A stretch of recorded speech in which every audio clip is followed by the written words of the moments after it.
como um homem prestes a entrar na meia-idade, a apenas um passo dela. Os irmãos na terceira idade que nos assistem podem dizer: tão jovem ainda, pastor?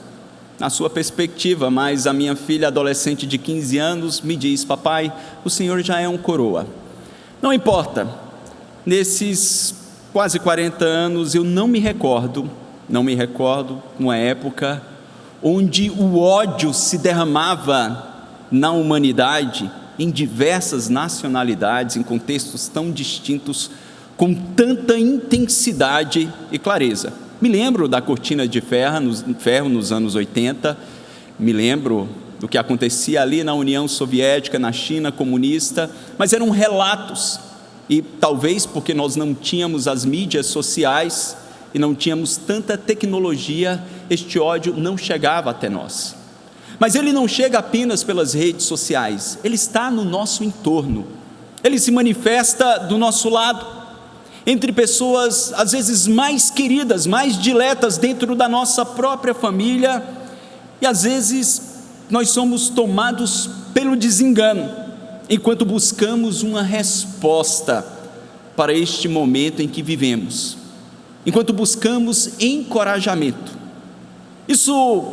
Essa reflexão não está apenas em nossos corações como cristãos protestantes, mas está no coração de cada ser humano criado à imagem de Deus. E quando eu falo em cada ser humano, eu penso naqueles que receberam do Senhor um pouco da graça comum, através do talento artístico, e refletem acerca disso.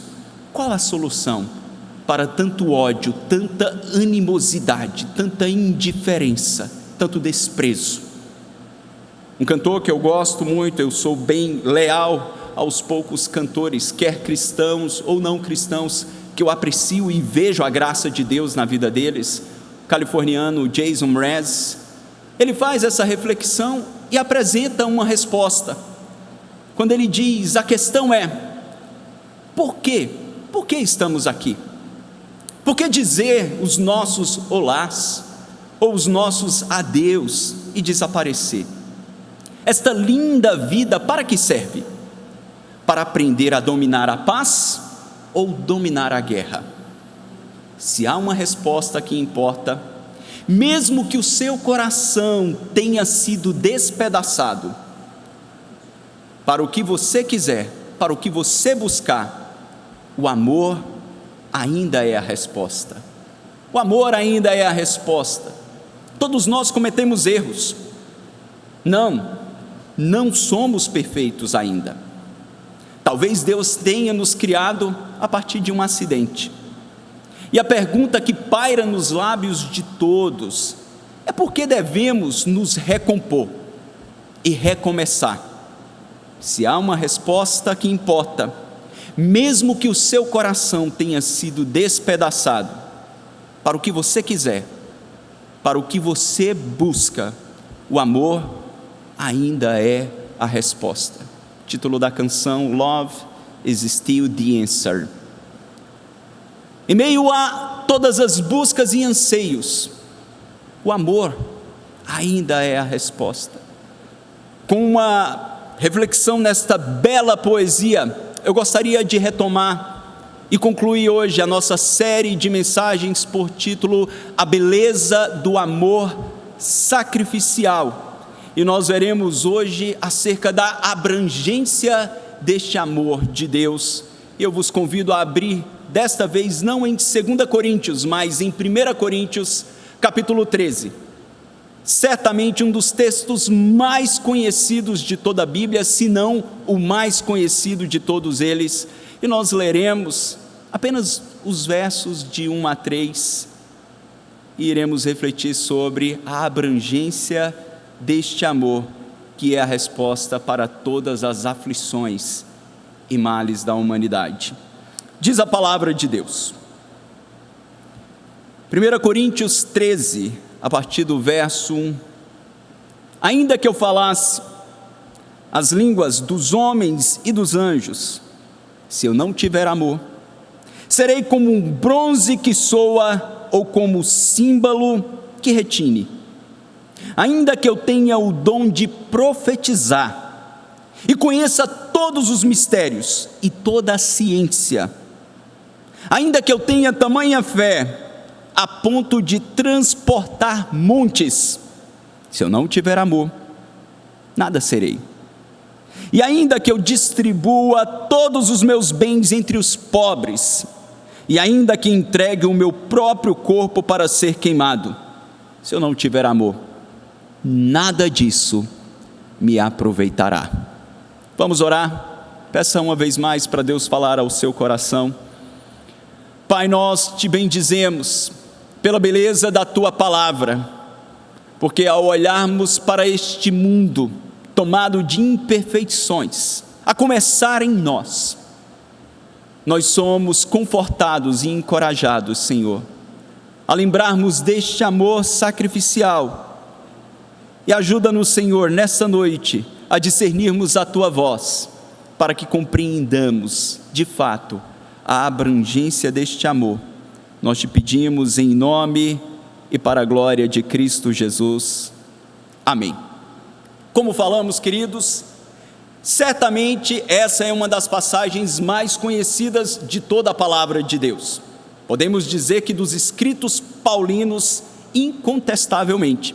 Mesmo aqueles não cristãos já ouviram esse texto em um casamento, afinal de contas, tanto pastores e padres, ou até outras pessoas que não são do âmbito cristão, usam esse texto em toda a sua beleza poética, às vezes acreditando que eles trazem um guia de como viver um casamento feliz. Certamente ele se aplica para o casamento e traz princípios preciosos para uma vida a dois. Mas esse texto vai muito além em sua profundidade, demonstrando como aqueles que conhecem a Deus e são guiados pela sua palavra devem viver a vida da melhor maneira. Dr. John MacArthur diz que este capítulo, ele é uma brisa fresca vinda de um oásis no meio de um deserto de problemas. Era exatamente este contexto que esta igreja estava vivendo.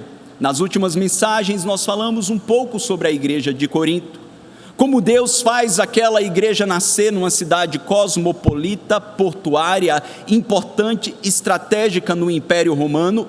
Ali passavam algumas estradas imperiais, ali muitas mercadorias passavam, ali também era um centro de adoração a deusa Afrodite, a deusa do amor.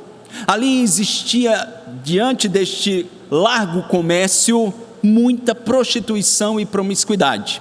Independente de tudo isso, Deus faz nascer uma igreja forte, robusta. O evangelho de Cristo chega até aquela comunidade. Mas esses dias não eram dias fáceis. Problemas vindo de fora. Existiam rebeliões contra o Império Romano. Movimentos do feminismo que nós encontramos até na instrução do culto ali, sobre como as mulheres deveriam se portar. Elas sofriam a influência de alguns movimentos que buscavam irromper contra os abusos do império. Outros problemas da própria imoralidade da sociedade que estavam entrando na igreja e corrompendo a percepção deles de como viver a ética cristã. Enfim, eram múltiplos problemas. Não era apenas um ou outro, eram diversos. Estes problemas, eles se manifestaram até sobre como eles deveriam cultuar, como eles deveriam utilizar os próprios dons que receberam da parte de Deus, não dons naturais, como qualquer homem, cristão ou não cristão, possui, mas dons espirituais, aqueles que Deus dá exclusivamente, aqueles que creem em Jesus, se tornam parte do corpo, parte da igreja invisível e recebem talentos da parte de Deus para que trabalhem no corpo de Cristo e edifiquem uns aos outros. Esses problemas externos e oriundos de um próprio coração imperfeito, pois como ouvimos na canção, não fomos criados a partir de um acidente, na canção introdutória do sermão. Fomos criados perfeitos em Adão, mas Adão cai. E a partir deste homem caído nós somos criados. Ainda temos essas inclinações pecaminosas. E isso estava corrompendo a igreja. Era uma igreja operosa, uma igreja com muitas obras, mas que estava negligenciando naquilo que era essencial. Paulo, então, ele está tratando dos capítulos 11, ou melhor, 12 ao 14, sobre como utilizar devidamente os dons espirituais, como servir ao próprio corpo de Cristo, para que o amor deste Deus fosse percebido pelos de fora. Afinal de contas, se eles não amassem aqueles que estavam dentro da própria comunidade, como a beleza deste amor incondicional seria percebida por aqueles que estão fora? É impossível, inconsistente.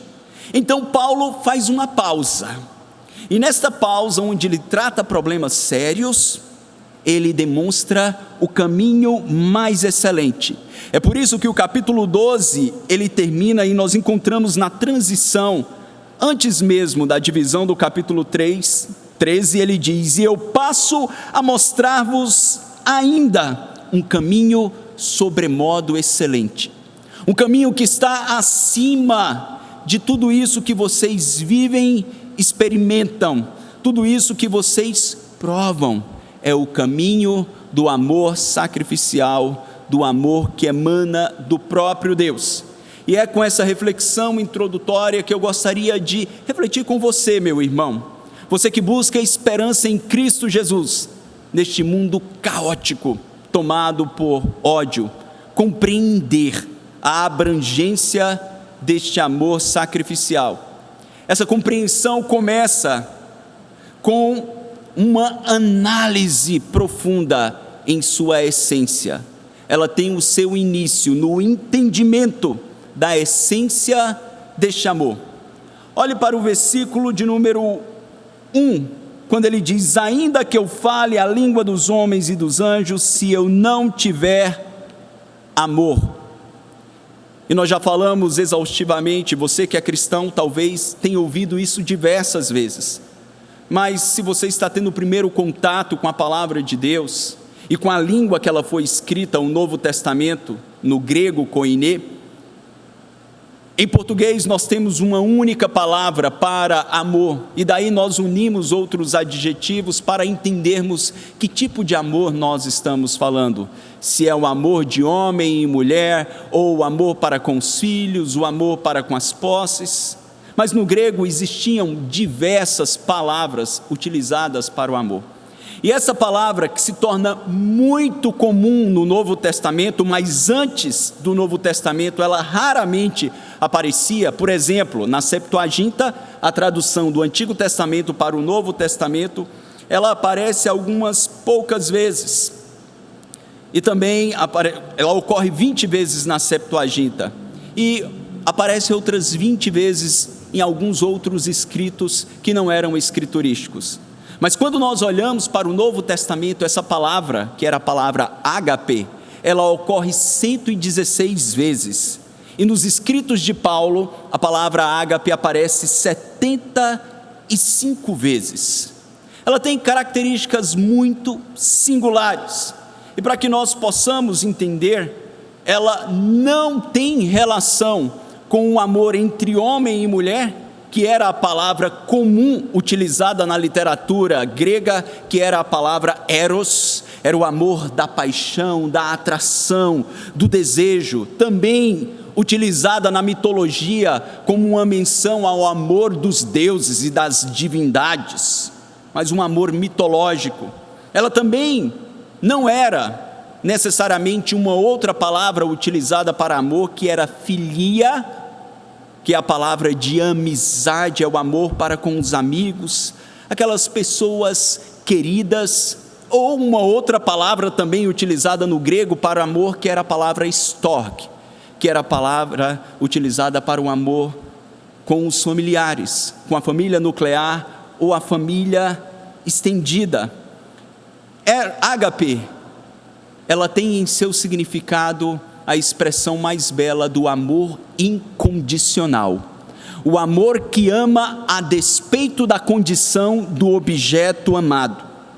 Um amor despretensioso, que não tem como expectativa primária a reciprocidade, que não tem como expectativa primária a retribuição ou o mérito daquele que é amado. Os teólogos concordam, como o próprio Wayne Grudem dizem, que esta é a expressão mais sublime do caráter do próprio Deus, que Ele ama e ama incondicionalmente desde a eternidade. Essa é uma expressão do amor do Deus triuno, derramado para com o Filho e o Pai, ou com o Espírito Santo. E este amor incondicional, e este amor glorioso se derrama no fato deste Deus decidir criar um universo, criar seres pequenos diante da sua glória, permitir que esses seres caiam em pecado, desobedeçam, dando a estes o livre arbítrio, a capacidade de escolher obedecer à sua vontade ou contrariá-la. E no momento em que estes homens contrariam esta vontade, voltam as costas para este Criador. Ele poderia muito bem, numa relação de meritocracia, porque é assim que os homens amam, eles amam numa perspectiva de reciprocidade. Afinal de contas, muitos dos poetas dos nossos dias falam acerca do amor, que ele seja eterno enquanto dure. Ou seja, é um amor na relação de dar e receber, de reciprocidade. Mas não era essa a expectativa, ou não é esta a realidade do amor ágape em relação ao próprio Deus. Ele amou, e Ele amou incondicionalmente as suas criaturas, que caíram, que pecaram e que não desejaram a sua glória. E como nós vimos há 2 semanas, este amor se torna palpável quando o Verbo se fez carne, quando o próprio Filho se torna homem para cumprir um plano de resgate, para resgatar o homem desta condição deplorável, para resgatar o homem desta condição de perdição, não merecendo de modo nenhum. Por isso, quando o Novo Testamento exaustivamente ele usa a palavra ágape para se referir ao amor de Deus e ao amor que nós devemos manifestar uns para com os outros, ele nos lembra da característica deste amor. Não é um amor que nós estávamos acostumados a amar os nossos pais, porque algumas relações entre pais e filhos azedam e chega um momento que se tornam inexistentes. Não é um amor que nós amamos os nossos filhos, estorgue, por mais que amemos sacrificialmente, mas essas relações elas também possuem limitações, e muitas se romperam de modo permanente. Não é essa experiência de amor que nós temos, é algo que está acima de tudo que nós experimentamos antes de conhecer a Cristo. Paulo nos mostra como este amor era quando ele escreve aos romanos que estavam perdidos em pecados, lá no capítulo 5, dos versos 6 a 8, quando ele diz: porque Cristo, quando nós ainda éramos fracos, morreu a seu tempo pelos ímpios, pelos homens que viviam entregues às suas paixões, ou seja, por nós. Dificilmente alguém morreria por um justo, pois poderá ser que pelo bom alguém se anime a morrer, mas Deus prova o seu próprio amor para conosco, pelo fato de ter Cristo morrido por nós, sendo nós ainda pecadores. Por isso, quando Paulo começa a falar sobre este caminho mais excelente, que esses membros da igreja de Corinto, que estavam com sangue nos olhos, brigando entre si, dizendo: eu sou de Paulo, não, eu sou de Apolo. Outros diziam: não, eu gosto mais de Pedro. Outros diziam: não gosto de nenhum deles, eu gosto de Cristo, não preciso de apóstolos, a minha comunhão é com o próprio Cristo. Eram os espirituais de Corinto. Quando eles estavam inflamados, cheios aparentemente da verdade, Paulo diz: parem, observem que a abrangência deste amor só se manifesta em sua beleza, quando vocês compreenderem a natureza, a sua natureza, como ele se manifestou de um Deus glorioso, criador do universo, para seres imperceptíveis como nós, como ele se manifestou nos resgatando. Lembre-se, onde você estava, como como você vivia quando Cristo lhe alcançou.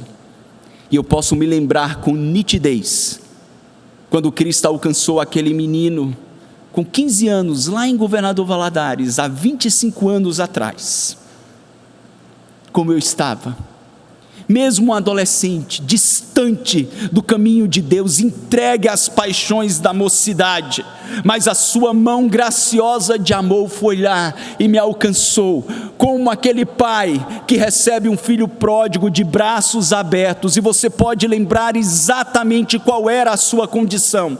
Quer você vivesse mergulhado nas luxúrias do mundo, quer você fosse um religioso, dentro de uma igreja, cheio de si, cheio da sua autossuficiência, e Cristo abriu seus olhos, lhe mostrando a sua real condição de pecador perdido, ainda que transvestido de piedade, e este amor lhe atraiu para uma nova vida em sua presença.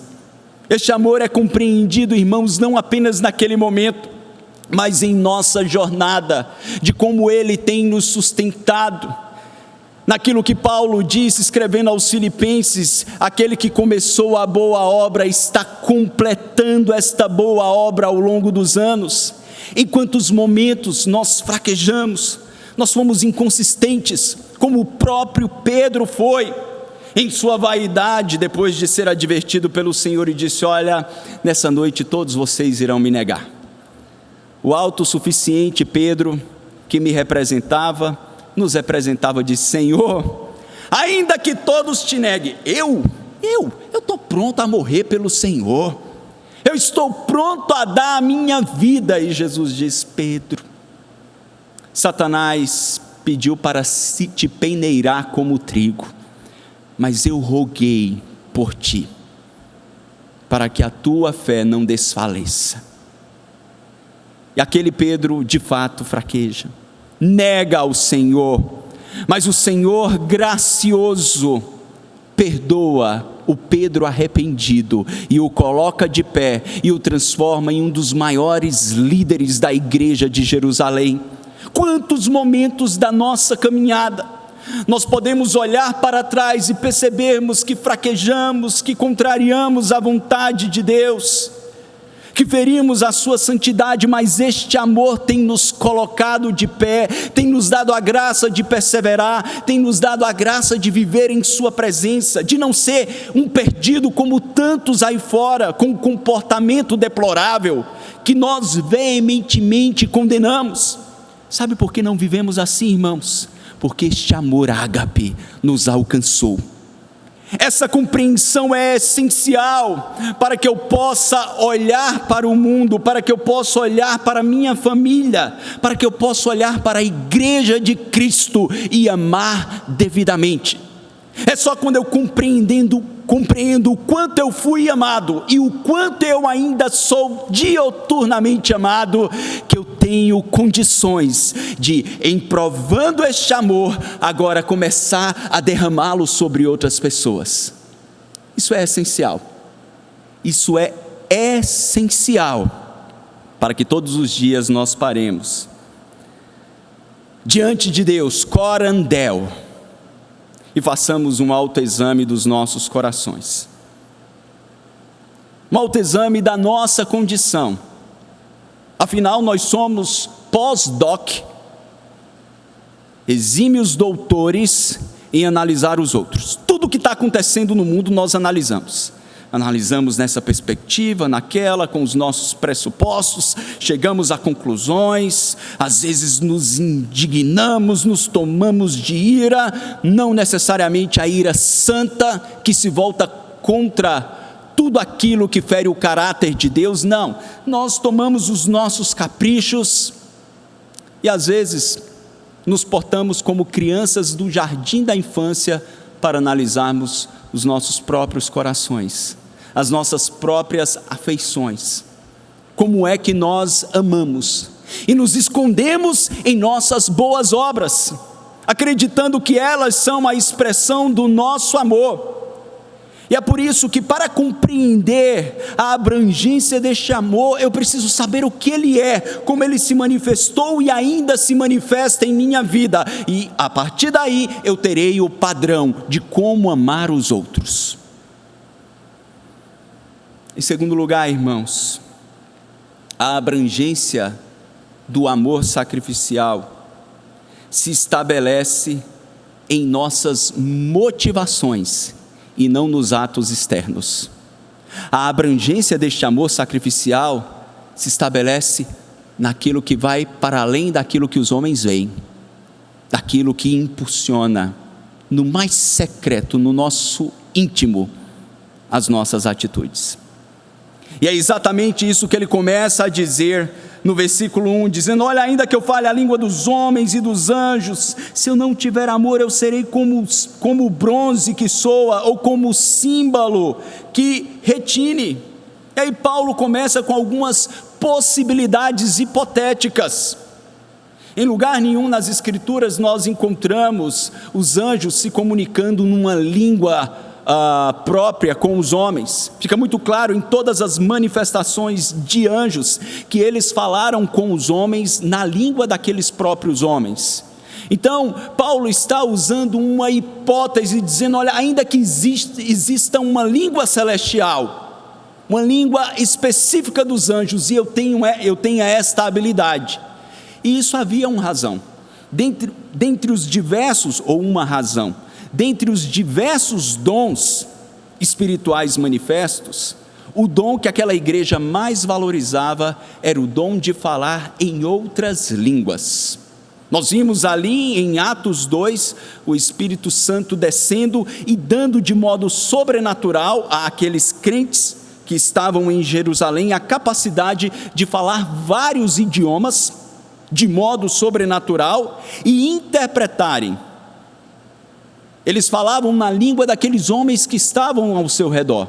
Isso continuou nas igrejas do primeiro século, quando a palavra de Deus estava sendo redigida. Esses homens falavam outros idiomas e tinham uma capacidade dada pelo Espírito. Alguns outros recebiam o dom de interpretar. Muitos desses irmãos, por se tratar de uma manifestação sobrenatural, queriam falar vários deles em línguas ao mesmo tempo no culto, para demonstrar mais espiritualidade, para impressionar pela capacidade de modo sobrenatural de falar das maravilhas de Deus.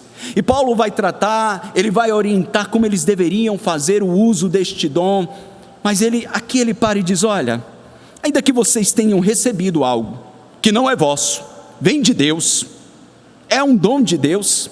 Se fosse nós não poderíamos nos gabar, porque tudo que temos é transitório. Imagine sendo da parte do próprio Deus. Mas quando falta amor, falta sensatez. E aqueles irmãos se gabavam porque possuíam este dom, e Paulo diz: olha, ainda que vocês tenham uma capacidade de oratória extraordinária, ainda que vocês possam falar diversos idiomas, vocês impressionam os homens. E de fato, como é bom ouvir alguém que fala bem, nos encanta.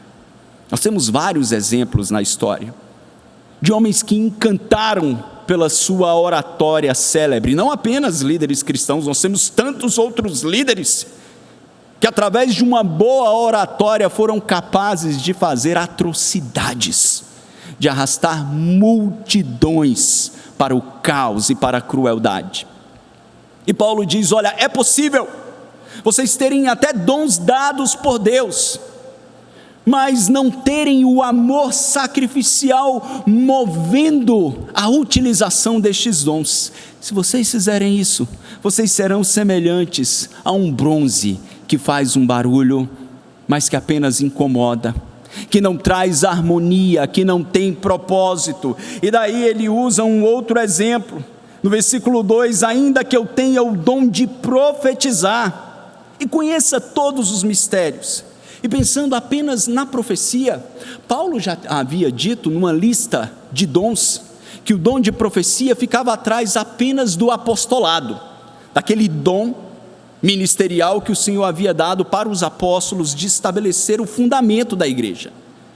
O dom mais importante era aquele que falava com autoridade espiritual as maravilhas de Deus, a palavra de Deus, que trazia a mensagem de Deus. Mas veja a constatação, que é possível praticar obras nobres com a motivação errada, e não glorificar a Deus e não ser uma expressão de amor, porque ele diz: ainda que eu tenha o dom de profetizar e conheça todos os mistérios e toda a ciência, ainda que eu tenha tamanha fé a ponto de transportar os montes, se eu não tiver amor, nada serei. Talvez você se pergunte: mas pastor, profetizar, falar com autoridade a palavra de Deus? João, o apóstolo, não havia dito que ninguém diz que Jesus é o Senhor se não for da parte de Deus? Mas nós olhamos, e o próprio Antigo Testamento nos dá exemplos de homens que foram profetas, mas que em algum momento em seu ministério não foram movidos pelo amor, foram movidos por interesses pessoais. Que nos diga o profeta Balaão, que foi contratado por Balaque, rei de Moabe, para amaldiçoar o povo de Deus. E ele se vende, mas Deus misericordiosamente, quando ele estava no caminho para amaldiçoar o povo de Deus, o anjo do Senhor aparece, o animal deste profeta vê para, Deus faz com que aquela jumenta fale, traz cognição e traz a capacidade de fala. Algumas pessoas dizem: vocês acreditam nisso? É claro, o nosso Deus que criou todas as coisas, Ele tem o poder de agir de modo extraordinário, porque Ele controla. Tudo isso Ele faz para que aquele profeta não pecasse contra o Senhor, amaldiçoando o seu povo. Até que ele diz para Balaque: olha, eu não posso amaldiçoar o que Deus abençoou, é povo abençoado. Mas ele não tinha amor, e daí ele dá algumas dicas de o que fazer para que o povo se corrompesse. E através da instrução de Balaão, Balaque introduz no meio do povo mulheres, para que através de um casamento misto, está vendo? Casamento entre crente e descrente só trouxe desgraça para a história do povo de Deus. Então, solteiros, guardem isso no coração, mas não é esse o tema da mensagem. Bem, voltando então, observamos que este profeta, ele acaba demonstrando que é possível sim exercer um ministério profético e não ser movido por amor. E aí Paulo diz: olha, ainda que eu conheça todos os mistérios, e ele faz uma distinção entre mistério e ciência. Mistério tinha a ver com a palavra grega gnosis, ou conhecimento sobrenatural, daquilo que estava oculto, que apenas as divindades poderiam revelar. É aquilo que Paulo escreve aos Efésios, do mistério que estava escondido e que fora revelado em Cristo, na plenitude dos tempos, a salvação dos gentios. Paulo diz: olha, ainda que eu tenha conhecimento destes mistérios e que conheça toda a ciência, se eu não tiver amor, nada disso importa. John MacArthur, uma vez mais, sabiamente, ele afirma: se tudo aquilo que podemos acumular tem valor diante dos homens, mas é nada sem o amor, quão menos valioso é o nosso limitado conhecimento intelectual, incluindo o conhecimento bíblico ou teológico. Eles são nada. Esse tipo de conhecimento sem amor sacrificial chega a ser pior do que a mera ignorância. Ele produz soberba, orgulho e arrogância. E por fim, aqui nesse contexto do versículo de número 2, Paulo diz: ainda que eu tenha fé a ponto de transportar montanhas. É uma clara menção àquilo que Jesus disse, que aqueles que tivessem uma fé do tamanho de um grão de mostarda, poderia dizer ao monte: saia deste lugar para outro.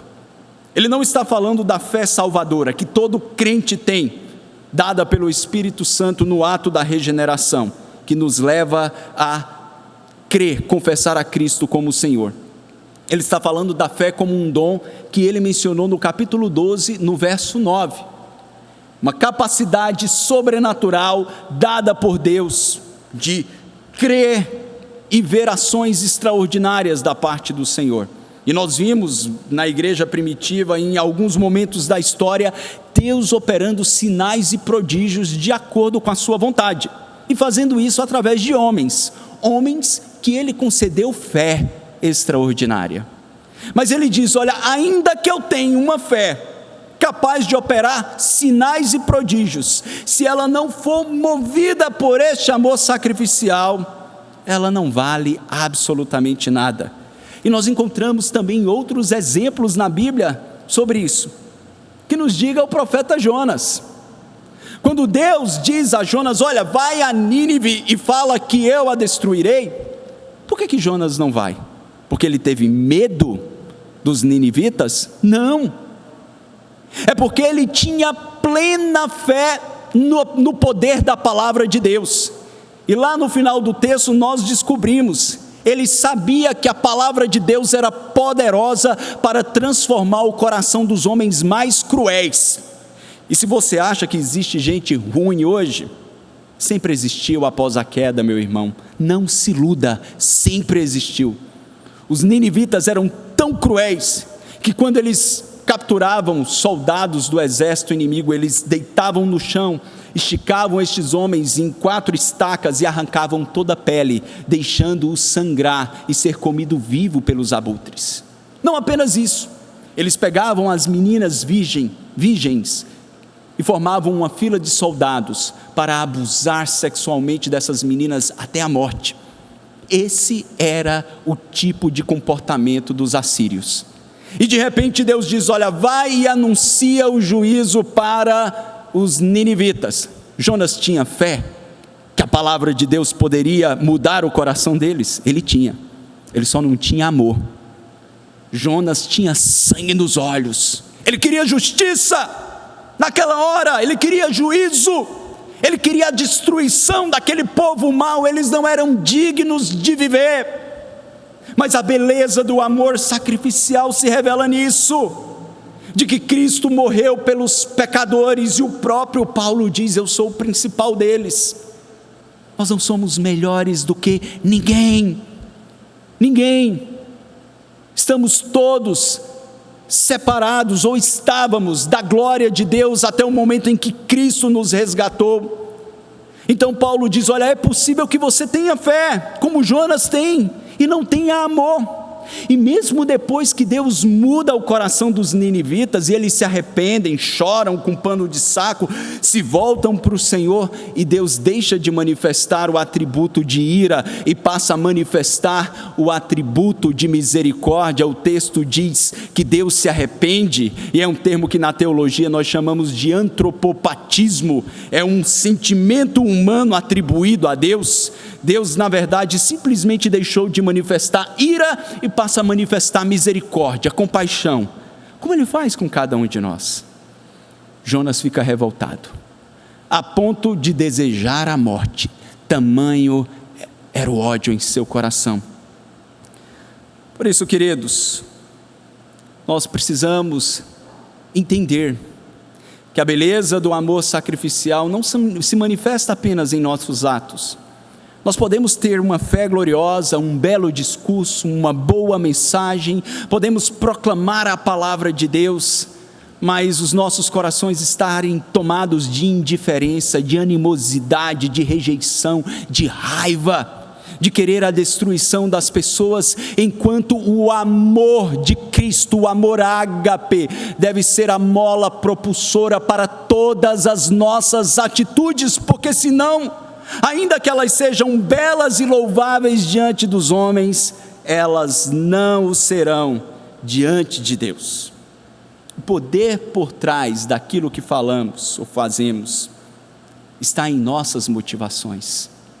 É por isso que é muito, muito importante, ao pensarmos na abrangência deste amor, fazermos um autoexame das nossas motivações. Os coríntios eram motivados por orgulho, por altivez, por autopromoção. E Paulo diz: olha, se não é o amor de Cristo, saiba, tudo isso que vocês estão fazendo pode ter valor para os homens, mas não para Deus. Absolutamente não terá valor algum se a motivação for interesse próprio, elogios, autopromoção, vantagens pessoais de qualquer natureza. Os resultados de tudo isso que fizermos poderá nos trazer muitas compensações dadas pelos homens. Mas de acordo com o que o mesmo Paulo disse a estes coríntios lá no capítulo 3, o dia do juízo irá revelar a qualidade das nossas obras. Porque o dia do juízo vai revelar a minha e a sua motivação, meu irmão, por trás de todos os atos. Por mais que os homens possam estar inebriados com a beleza dos mesmos, Paulo diz que aquilo que não foi movido pelo amor a Cristo, e este amor de Cristo derramado pelos homens, ainda que sejam indignos, Paulo chama essas obras de palha, feno e madeira, e o dia do juízo irá queimá-las, e nós não receberemos galardão. Seremos salvos, porque a salvação é pela graça, mas não receberemos recompensa. Precisamos, portanto, pensar nisso. Nós podemos ser uma igreja operosa, como a igreja de Éfeso, ali em Apocalipse, no capítulo 2, era, mas que tinha deixado para trás o primeiro amor. O amor a Cristo e o amor de Cristo deixou de ser aquilo que os motivava a caminhar, mesmo continuando como uma igreja ortodoxa, confessional, que combatia as heresias. É possível ter tudo isso, mas o coração está esvaziado dessa motivação mais profunda, que é o que nos faz permanecer. Mesmo quando a recíproca não é verdadeira, mesmo quando recebemos ingratidão, quando servimos, mesmo quando somos vítimas de falsidade, de indiferença ou qualquer coisa, se fazemos para Cristo e movidos por amor de Cristo, nós iremos avançar. E em terceiro e último lugar, irmãos, nós podemos dizer que a abrangência deste amor é concretizada com o autossacrifício, mas não se limita a ele. A abrangência deste amor é concretizada, é externada no autossacrifício, mas não se limita a ele. Parece contraditório, porque o resumo mais excelente do amor ágape é um amor autossacrificial, é um amor de sacrifício. Mas Paulo vai mostrar no versículo 3 que é possível você se sacrificar sem ser movido por amor. Veja o que ele diz: ainda que eu distribua todos os meus bens entre os pobres, e ainda que entregue o meu próprio corpo para ser queimado, se não tiver amor, nada disso me aproveitará. Aí você pode dizer: não, mas espera aí, pastor, nós ouvimos nas últimas semanas que os macedônios demonstraram amor de modo prático, que em sua pobreza eles se sacrificaram para suprir a igreja em Jerusalém. Nós vimos também que Cristo se esvazia da sua glória, deixa de usar alguns atributos da sua divindade para se fazer homem. Nós vimos Paulo também lá no capítulo 8 e 9 de 2 Coríntios, motivando estes membros da igreja de Corinto a amarem e ajudarem os pobres de Jerusalém de modo sacrificial. Então, por que ele está dizendo isso? É possível ter tamanha abnegação e essa abnegação não ser movida por amor? Quando Paulo diz: olha, ainda que eu distribua, a palavra utilizada no original grego é a palavra psomizo, é o mesmo verbo que é utilizado quando diz que Jesus, ele tomou um pedaço de pão, molhando no vinho, e distribuiu e entregou a Judas. Traz a ideia de doação de bens em pequenas quantidades, ou seja, para um grande número de pessoas. É pegar tudo o que você tem, dividir em pequenas porções e conseguir abranger um número maior de pessoas em ajuda, mas com uma motivação de receber o louvor, a admiração e o elogio desses homens. Então, Paulo está dizendo: olha, este amor sacrificial, ele é manifesto externamente no auto-sacrifício, mas o auto-sacrifício em si não é uma prova do amor sacrificial. O auto-sacrifício pode ser uma prova de um coração tão vaidoso, que é capaz de abrir mão de toda a sua riqueza, simplesmente para receber o elogio e a admiração dos homens. Afinal de contas, como sempre citamos Calvino, o coração do homem é uma fábrica de ídolos. E existem pessoas que amam tanto o louvor próprio, que são capazes de abraçar a pobreza em nome da admiração dos outros.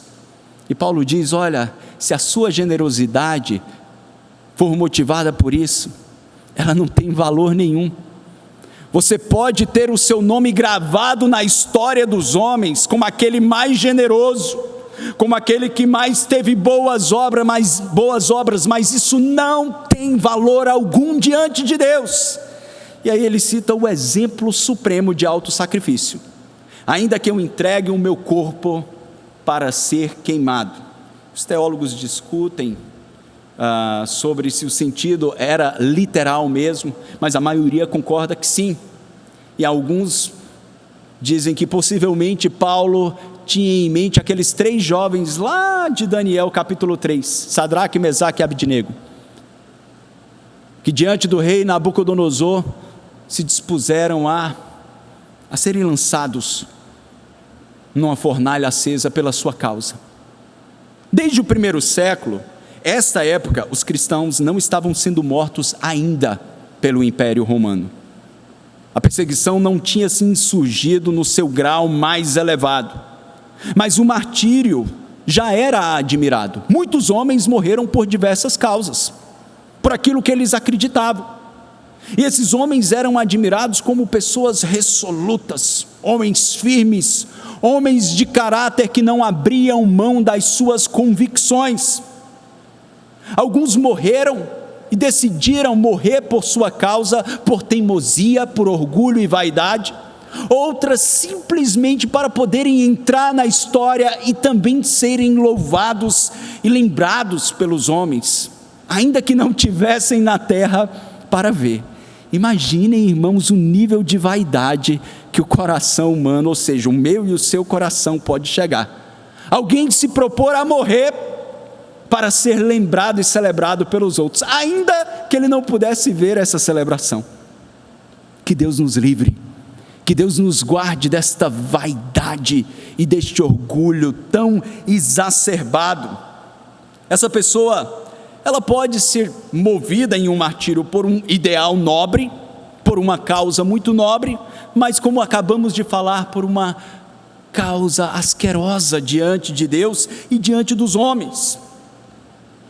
Então Paulo está dizendo: olha, generosidade, doação, fraternidade ou até martírio, se não for movido pelo amor de Deus, na compreensão de que Ele nos criou para a sua glória, para que nós amemos o nosso próximo como a nós mesmos, para que nós possamos olhar para os homens de qualquer raça, de qualquer tribo, de qualquer condição social, e entender que ele foi criado à imagem e semelhança deste Deus glorioso, e portanto ele deve ser o meu objeto de amor, ele deve ser o meu objeto de apreço e de cuidado. E a partir daí eu pego um pouco daquilo que Deus me deu e divido, para que este ser humano criado à imagem deste Deus possa ter um pouco de dignidade neste mundo caído e, acima de tudo, possa ouvir a mensagem de esperança eterna que está em Cristo Jesus. Se a minha motivação for qualquer outra que não essa, ela não terá valor eterno. Eu não diminuo com isso, irmãos, o valor social das milhares, dezenas, talvez centenas de milhares de ONGs espalhadas pelo mundo. Eu tive o privilégio de trabalhar com algumas delas como missionário e vi trabalhos belíssimos tanto na Índia quanto na África, que me emocionaram. Mas se a assistência social é a causa final em si mesmo, ela não terá valor eterno e ela não conseguirá extinguir a fome e a diferença neste mundo, porque é um mundo caído. E essa diferença só será rompida finalmente quando Cristo voltar e estabelecer novos céus e nova terra, retirando toda a maldição do pecado. Porque afinal de contas, por melhores que sejam as instituições, por mais que estejam firmadas numa democracia onde as pessoas têm o direito de escolher aquilo que é melhor para si, o coração de cada um desses seres humanos está corrompido e maculado pelo pecado. Tão somente quando Cristo voltar em sua glória e estabelecer este perfeito amor no coração dos homens, é que nós veremos justiça social plena. Mas se a justiça social é a causa final destes homens e não o amor de Cristo, essa justiça social se torna um ídolo em seu coração. E esses homens, de modo contraditório, em busca da sua própria justiça, cometerão tantas outras injustiças, destruindo a propriedade alheia, colocando em risco a integridade física de outras pessoas, furtando e até matando em nome da defesa daqueles que morreram. Observem que contradição. Por quê? Porque as suas supostas causas nobres, e algumas são, irmãos, nós não negamos a maldade deste mundo, elas não são movidas pelo amor de Cristo, a glória de Deus e a busca do estabelecimento da justiça eterna que há em Cristo Jesus. Nós vamos acabar nos tornando idólatras, se não for o amor de Cristo que mova os nossos sacrifícios. Vamos acabar replicando aquilo que cantava um famoso cantor nos anos 80 no Brasil, chamado Cazuza, os mais novos talvez não conheçam, onde ele cantava: os meus heróis morreram. Se você respondeu, é porque você está ficando velho. Morreram de overdose. E os meus inimigos estão no poder. Ideologia, eu quero uma para viver. Os homens estão criando as suas ideologias todo o tempo. Qual é a sua? Hoje pela manhã nós fomos abençoados com uma mensagem do pastor Robson que fala sobre o Evangelho de Cristo, o Filho de Deus, o Salvador ungido, que Deus manda como a expressão mais bela do amor revelado em seu caráter. E apenas esta ideologia do Evangelho de Cristo é que pode trazer significado para a sua existência, meu irmão, neste mundo caótico, nesta vida e para além dela. No início desse sermão, nós fizemos menção à canção do Jason Mraz, por título Love is Still the Answer, o amor ainda é a resposta. Na parte final da música ele diz: a pergunta que eu farei no fim dos meus dias é o que eu dei e o que eu levei. O que eu deixei para esta vida e o que eu levei dela? Só há uma resposta que importará. Mesmo que o seu coração tenha sido despedaçado, para o que você desejar, para o que você buscar, o amor ainda é a resposta. Não o amor dos homens, mas o amor do bendito Cristo. Portanto, voltemo-nos para Ele, prostrados, pedindo: Senhor, toma o meu coração, que às vezes pode ter muito amor eros, pode ter muito amor storge, talvez tenha muito filial, mas está esvaziado de ágape. Renova, Senhor, a compreensão e o deleite neste amor, para que eu possa olhar para o mundo ao meu redor e, ao invés de odiar, amar como Cristo nos amou. Enquanto isso, priorizarmos uma vida de oração, como o nosso Salvador nos ensinou, nas prioridades devidas da vida. Pai nosso que está no céu, Tu és soberano, acima de toda a criação, reina sobre a vida e sobre a morte, sobre a justiça e a injustiça, reina soberanamente. Santificado seja o Teu nome, que o Teu nome seja honrado pela minha vida, que a busca da Tua honra seja o meu maior objetivo de existência, aqui na terra, como Ele é santificado no céu. Pão nosso de cada dia, dá-nos hoje, dá-me o necessário para cumprir a Tua missão, pois como antes a oração diz, que venha o Teu reino, que venha o Teu reino, seja feita a Tua vontade. Nós estamos estabelecendo o reino de Deus. Ele não foi estabelecido plenamente, mas será, não através da justiça dos homens, nem de nenhum governo, por mais bem ou mal intencionado que esteja.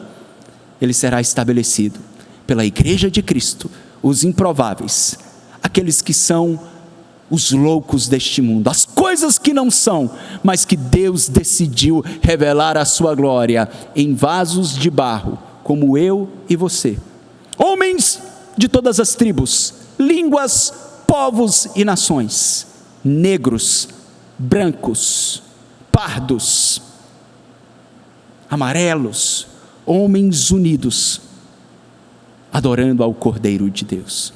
Um dia isso se manifestará plenamente, mas enquanto não, que nós, igreja do Senhor, sejamos a expressão deste amor sacrificial em nossa vida, se derramando na sociedade aí fora. Enquanto eu orava, hoje à tarde, meditando neste sermão, eu ouvi uma canção que é a oração do Pai Nosso, em um dialeto africano, cantada por pessoas de diversas raças e etnias, de mãos dadas, orando o Pai Nosso. Você não entenderá, mas a canção fala a oração do Pai Nosso, Abba Yetsu. Vamos adorar a Deus junto com esse belo coral, que por não podermos estar aqui e termos todos os nossos irmãos do Ministério de Louvor, será através de um vídeo, mas eu creio que um dia estaremos todos diante do coral celeste, homens de todos os povos, tribos, línguas e nações, adorando ao Cordeiro de Deus e desfrutando deste amor perfeito. Vamos ouvir a canção para orarmos ao Senhor.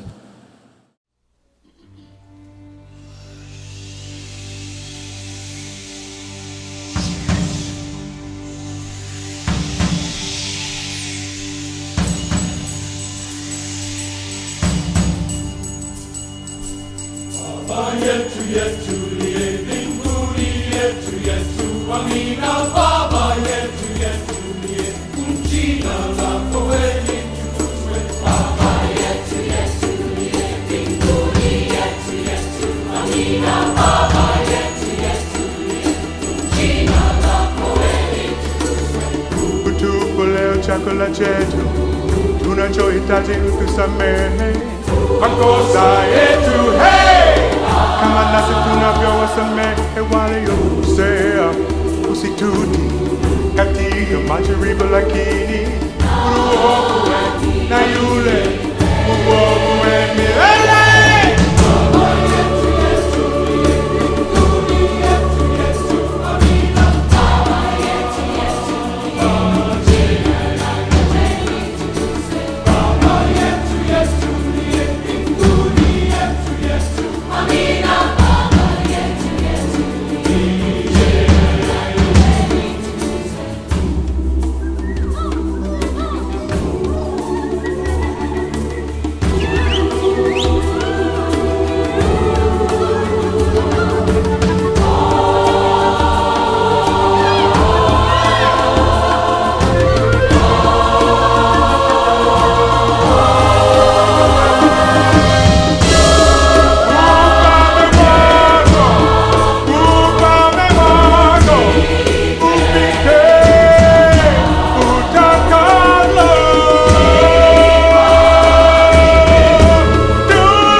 Pai nosso que está nos céus, como nós anelamos por este dia, onde estaremos todos diante de Ti, crianças, jovens, velhos, negros, brancos, cultos, indoutos, não haverá mais diferença ou distinção, estaremos todos de mãos dadas, adorando ao Senhor na beleza da Tua santidade. Ó Senhor, mas enquanto isso não acontece, toma os nossos corações, Senhor,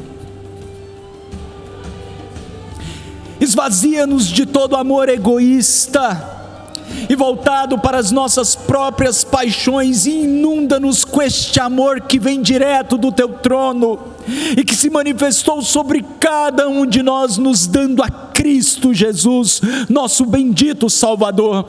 Visita cada um dos Teus irmãos, dos Teus filhos, Senhor, cada um dos meus irmãos que estão desalentados, desanimados, desencorajados, com o ódio que é vomitado por todos os lados. Dá-nos, Senhor, as brisas frescas do Teu amor, e capacita-nos a amar e a amar com Ele, acima das nossas limitações e fragilidades. Visita cada filho Teu, em sua sala, no seu quarto, quem sabe até no hospital, Senhor. Que este amor que excede todo entendimento venha inundá-los para o louvor da Tua glória, para que o mundo saiba que Cristo Jesus é o Senhor. Ajuda-nos, Senhor, a apresentarmos a abrangência deste amor. Nós oramos com profunda gratidão, em nome de Jesus. Eu lhe convido, meu irmão, a se colocar de pé. Nós queremos consagrar a nossa semana ao Senhor. Vamos orar uma vez mais, vamos agradecer a Deus pelo privilégio, o dom da vida, pelo privilégio de servi-lo e falar da esperança eterna. Peça a Deus coragem, para que não apenas o seu corpo esteja de pé, mas o seu coração diante deste Deus. Ó Pai, nós consagramos ao Senhor, te agradecemos ao Senhor por este culto e consagramos ao Senhor esta semana, mais uma, Senhor, de confinamento. Louvado seja o Teu nome, porque o Senhor tem nos sustentado, nos dado vida, o pão sobre a mesa e incontáveis lições que talvez nos últimos 10 anos nós não as tivemos. Obrigado, Senhor, por todo aprendizado, e não apenas pelo conhecimento, mas o aprendizado prático. Guarda os Teus filhos, guarda-nos debaixo da Tua onipotente mão. Livra os nossos irmãos, Senhor, que estão enfermos. Nós sabemos que, como temos repetido semana após semana, estar contigo é incomparavelmente melhor. Mas dá-nos também, Senhor, a graça de sermos instrumentos Teu nesta terra. Cura o Teu povo, restaura, conforta aqueles que estão enlutados, que recebam o bálsamo que vem e emana do Teu trono. Nós oramos, Senhor, com profunda gratidão, em nome e para a glória de Cristo Jesus. E que o amor de Deus, o nosso Pai, que a maravilhosa graça do nosso Senhor e Salvador Jesus Cristo, que a comunhão e as doces consolações do Espírito estejam sobre todos nós, e sobre a igreja de Deus espalhada na terra, hoje e eternamente. Amém.